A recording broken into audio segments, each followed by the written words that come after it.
ఆ చేస్తున్నారంటేనే మీరు అర్థం చేసుకోవాలండి.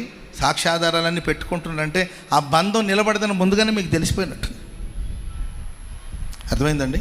వాళ్ళు మాట్లాడి అన్నీ రికార్డ్ చేసి పెట్టుకుంటున్నంటే అదే నాశనానికి పునాది. అసలు నీకు ఆ థాట్ ఎందుకు వచ్చినట్టు? పోతిఫర్ భార్య సాక్ష్యాధారాలు సేకరించి పెట్టుకునేది ఎందుకంటే యోసేపుకు వ్యతిరేకంగా.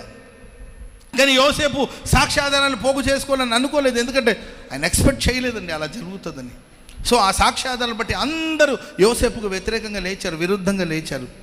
కానీ యోసేపు పక్షాన సాక్ష్యం ఇవ్వడానికి పరలోకమందున దేవుడు ఉన్నాడు. చప్పట్లు కూడా మందరు గట్టిగా గట్టి గట్టి గట్టిగా గట్టి గట్టిగా హల్లెలూయా చెప్పండి, గట్టిగా హల్లెలూయా. మంచిది. ప్రేమని వలన రాజైన మీకు ఏ సమస్యలైనా రాజైన దేవుడి దగ్గర తీసుకురండి అంతే. నా లైఫ్లో నాకు ఏ ప్రాబ్లం అయినా నేను ప్రభు పాదాల దగ్గరికి తీసుకెళ్ళి పెడతాను అంతే. మీరందరూ మీ సమస్యలు నాకు చెప్తూ ఉంటారు, చెప్పడం తప్పని కాదు. ఒక బ్రదర్ నాతో అన్నాడు, అన్న మా సమస్యలన్నీ మీకు చెప్తున్నాం కదన్నా, మీ సమస్యలు కూడా మాకు చెప్పొచ్చుగా. అర్థమైందండి? తప్ప